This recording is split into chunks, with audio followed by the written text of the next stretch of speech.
everyone. I'm here with a 2011 Volkswagen Jetta 2.5 SE sedan, and today I just want to go over this vehicle and talk about how it's been as a car over the last 8.5 years and 120,000 miles.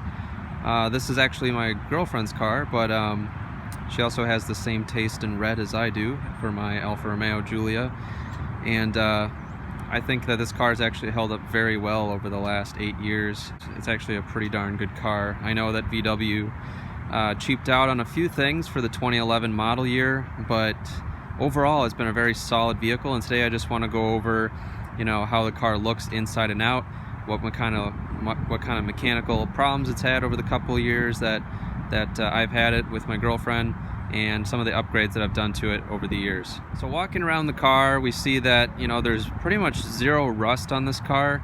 It's been in the upper Midwest all of its life, so it's seen the harsh winters of Minnesota and all the other areas in the surrounding states. So I mean, it's been pretty flawless overall. A few door dings here and there, a few scratches,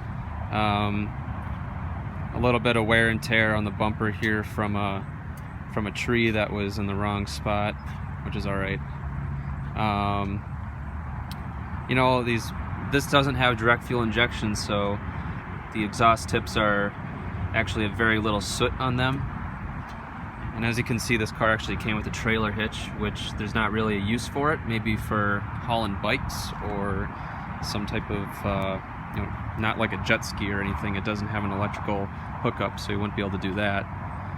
But overall, it's in pretty darn good shape. I think there was another dent or little thing here. Someone in a parking lot rubbed against the car, either with a shopping cart or another car of their own. I mean, the car, at certain points, you just don't start replacing things if it's more than the value of the car. So it really wasn't worth replacing at the time that happened. It's still got rear drum brakes on here, which have never been replaced as far as I know. They don't seem to do a lot of the braking power and seem pretty robust. They're developing a little bit of rust, but you got locking wheel lug nuts.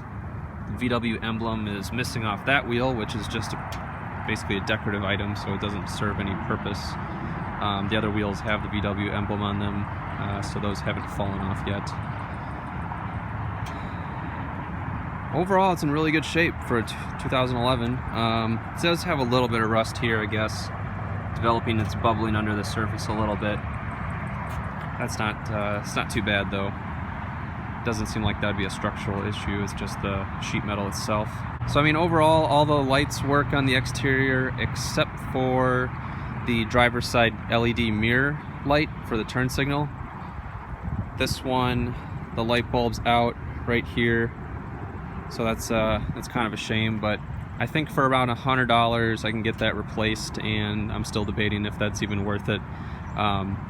So that's the only thing that's really wrong with the exterior. Not too bad overall for 8 years and 120,000 miles. Let's see, going into the back seat.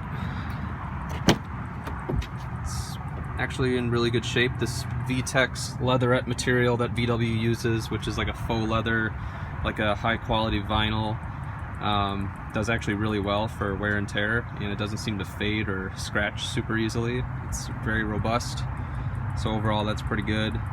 And what I just noticed is that you actually have a mat pocket on the passenger seat and no mat pocket on the driver's seat, which is actually the same with the new VW Jetta. 2019s also do that too. It's just a cost-saving measure, but that's not really a big deal because we don't haul a lot of people in here. It has a nice sounding door, I will say, even though this car was cost cut a little bit for 2011 and the MK6 generation, Mark 6, and the door still sounds really solid. Even the front door sounds really solid. I don't really like how this B-pillar applique kind of stays with the pillar, and it creates this kind of sharp edge right here. I'm not sure I really like that. They've gone away from that on the new Jetta, but the Mark 6 had that. But I mean, the car door still sounds really solid, and it feels heavy, which is really nice for a good impression of the vehicle. Interior, obviously it's typical wear and tear for an 8-year-old car. Doesn't have really any issues. There is a little bit of wear, a little bit of ripping from the seat right here on the driver's seat, but you won't find that on the passenger seat. And there's not really any wrinkles, so I mean, for the age that the car is in, it's doing in pretty good shape. Let's step inside and take a look at the interior features and how it runs. So stepping into the driver's seat. So the door definitely sounds pretty solid. Now this just uses a normal key fob. Nothing too fancy. It's just got the typical switchblade key. So, and that's in decent shape as well. I mean, they still use this key fob even today on the VWs, and so there's nothing wrong with it. And this car, you don't have to put your foot on the brake to start it. You just turn the key and it fires right up. Good sounding startup. The starter motor has never been replaced.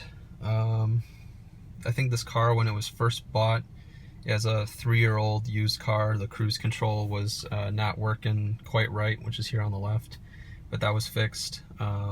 We've had the front brake pads replaced. Not much else, to be honest, has gone wrong with it. Top off the fluids, you know, replace some fluids. I think all the fluids on this car have been replaced once. Transmission, engine cooling system, power steering, all those have been replaced at least once in this car over the last 8 years. Now they've checked all the fluids and they are pretty much crystal clear. They're all the right color. They have no dirt, grime, or brownness to them really, so they all look really good. Oil changes have been done consistently every 7,000 to 9,000 miles with full synthetic oil. Spark plugs have been replaced on this. I'm trying to think. I don't think there's a whole lot else that has gone wrong with it so far. It's a pretty solid car overall. Sound system's not bad for a bass audio system, so that's nice. It has heated seats, AC, power windows, power locks, keyless entry. So you got all the whiz-bang stuffs that you need for a used car. Mirrors are in good shape. You know, it just overall has a very pleasing appearance, and the car's aged extremely well. Like, it still feels like a relatively new car, and there's no eccentric design cues or anything in here that would make it seem like it aged. It just seems like it works.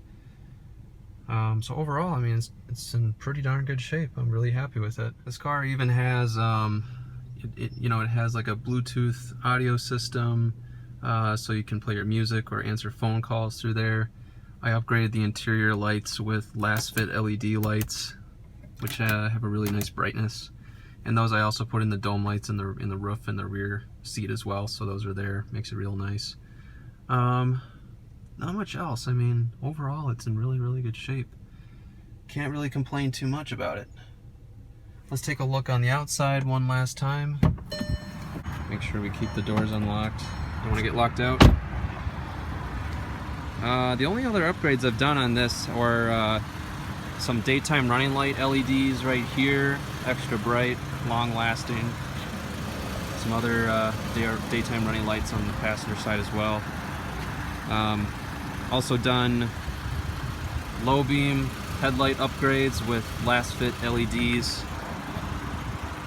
as well as on the driver's side low beams. And then the high beams I've put in Sylvania Silver Star Ultra, H7 bulb size high beams, so those are really good, and I'll probably hopefully upgrade them to LEDs in the coming months before the winter season. I've also replaced the windshield wiper blades. Those have been replaced twice over the last 60,000 miles, which is pretty normal. So I mean, this car just had a lot of, normal things, normal maintenance items. New tires, I guess, that's another wear and tear item. These are Michelin, we had them about a year ago, Cross Climate Plus, all seasons. So these are actually excellent tires. I'd highly recommend them. They're Consumer Reports and Tire Rack's top rated Grand Touring all season tire. They're actually a all-weather tire, which means they can pass the European snow test. So they're actually better in the snow than most all-season tires are, and they still provide really excellent grip on the road, and they're really quiet and responsive. So I highly recommend them. They're a little pricey, even for these 16-inch wheels. I think they're either 205 or 215, 55 R16 tires. I think these cost about $700 for all four, so it's a little pricey, but they're supposed to last a long time, so hopefully the investment was worth it. So I hope you guys enjoy this video on a 2011 Volkswagen Jetta 2.5 SE sedan. And if you have any questions or comments, please feel to leave them in the section below. I've had a really excellent reliability record with this car in the years that I've been driving it with my girlfriend, and it's been an excellent car. 8 years, 120,000 miles, and I think it's got a good ways to go still. So just feel free to leave any of your insights in the section below, and I'll talk to you guys later. Have a good one. Bye.